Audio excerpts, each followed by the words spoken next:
الرحیم D fellows, آئیے آج کا لیکچر شروع کرنے سے پہلے رب ذوالجلال کی بارگاہ میں ایک دفعہ پھر ملتجی ہوں کہ مولا کریم ہمیں ایسے سجدوں کی توفیق عطا فرما کہ جس سے خدمت خلق کا جذبہ بڑھے۔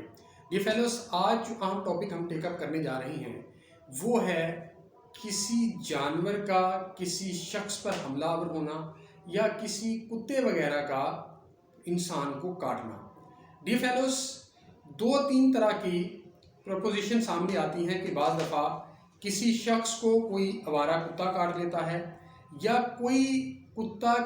اپنے مالک کی غفلت کی وجہ سے کاٹ لیتا ہے، یا بعض دفعہ مالک جو ہے وہ کسی شخص پر کتا جان بوجھ پر چھوڑ دیتا ہے۔ ڈی فیلوز، ان ساری سچویشنز کو ہم in the light of provisions of law of Pakistani قوانین دیکھنے کی کوشش کریں گے۔ ڈی فیلوز، پاکستانی قوانین کے اندر سیکشن 289 پی پی سی 1860 اس پروپوزیشن کے ساتھ ڈیل کرتا ہے، اور آرٹیکل 140 پولیس آرڈر 2002 اس کے ساتھ ڈیل کرتا ہے، اور ایک latest judgment Lahore high court Lahore کی جو رپورٹ ہوئی 2022 MLD پیج 744 یہ ڈیل کرتی ہیں۔ ان تینوں کی روشنی میں ہم اس سارے ٹاپک کو ڈسکس کریں گے۔ ڈی فیلوز، ایک ریسنٹلی ایک ویڈیو وائرل ہوئی، وہ بھی آپ نے دیکھی ہوگی، اس کو بھی ہم زیر بحث لائیں گے کہ جس کے اندر کچھ لوگوں نے ایک خاتون کو نیکڈ کر کے اس کے منہ باندھ کر، اس کے ہاتھ باندھ کر، اس کے پاؤں باندھ کر اس پر ایک کتا چھوڑ دیا، اور کتا جو ہے اس کے پرائیویٹ باڈی پارٹس کو جو ہے وہ لک کر رہا ہے۔ اس ساری صورتحال کے اندر کون سے اوفینس کانسٹیٹیوٹ ہوں گے اس کو ہم دیکھیں گے۔ ڈی فیلوز، اگر ہم پولیس آرڈر 2002 کا سیکشن 140 دیکھتے ہیں تو یہ ایکسکلوسیولی کتے کے ساتھ، کتے کے کاٹنے کے حوالے سے یا کتے سے انجری کاز ہونے کے حوالے سے ڈیل کرتا ہے۔ اس کا ٹائٹل ہے willful or negligent conduct in respect of dogs۔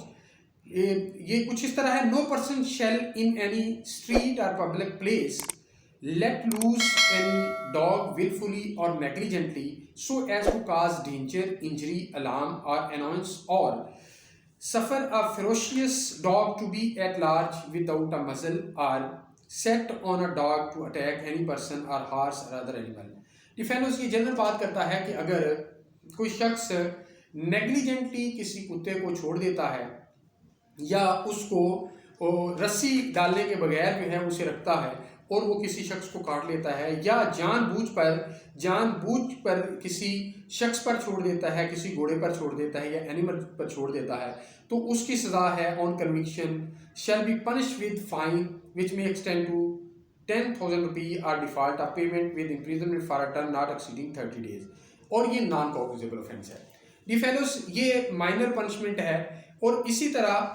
Section 289 Pakistan penal code 1860 جانوروں کے ساتھ ڈیل کرتا ہے کہ اگر نیگلیجنٹلی کوئی جانور جو ہے وہ اس طرح سے رکھا جاتا ہے یا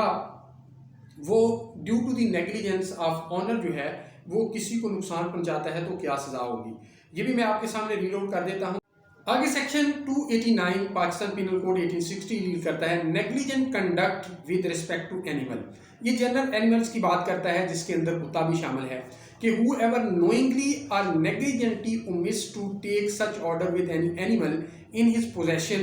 as is sufficient to guard against any probable danger to human life or any probable danger of grievous hurt from such animal shall be punished with imprisonment of either description for a term which may extend to 6 months or with fine which may extend to 3,000 rupees or with both۔ یہ fellows, یہ دونوں article اور یہ section یہ 6 month کی سزا دیتا ہے، اور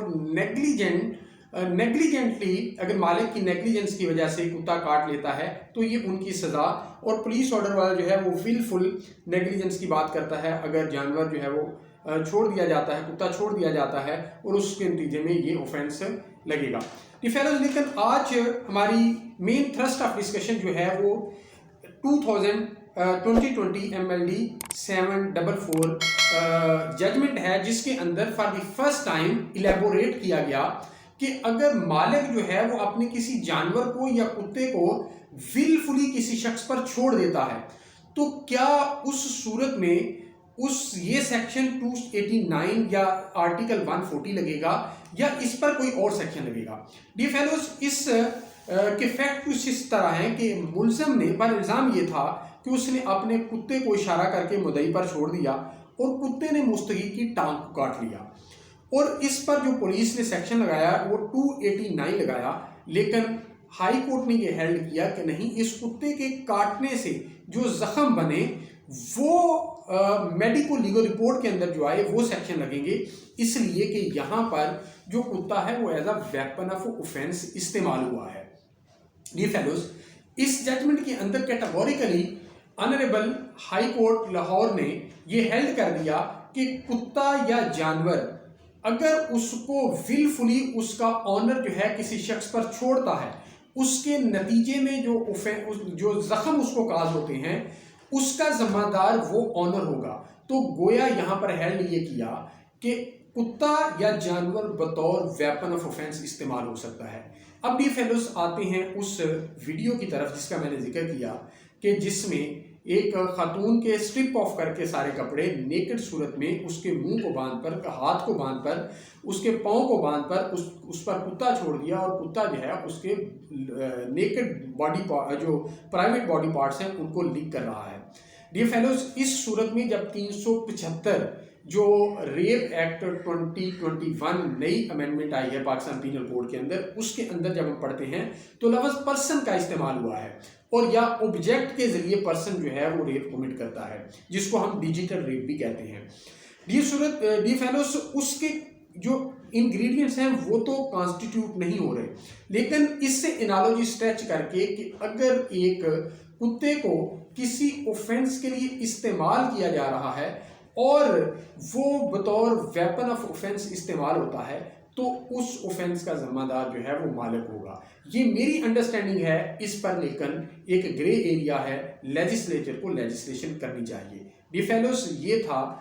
کسی جانور کا جان بوجھ کر کسی شخص پر چھوڑ دینا یا کتے کا جان بوجھ کر کسی شخص پر چھوڑ دینا اور اس کے نتیجے میں جو انجریز کاز ہوں اس کا کون ذمہ دار ہوگا، ہم نے ڈیٹیل کے ساتھ دیکھا. آپ کا اس ویڈیو کو دیکھنے کا بہت شکریہ.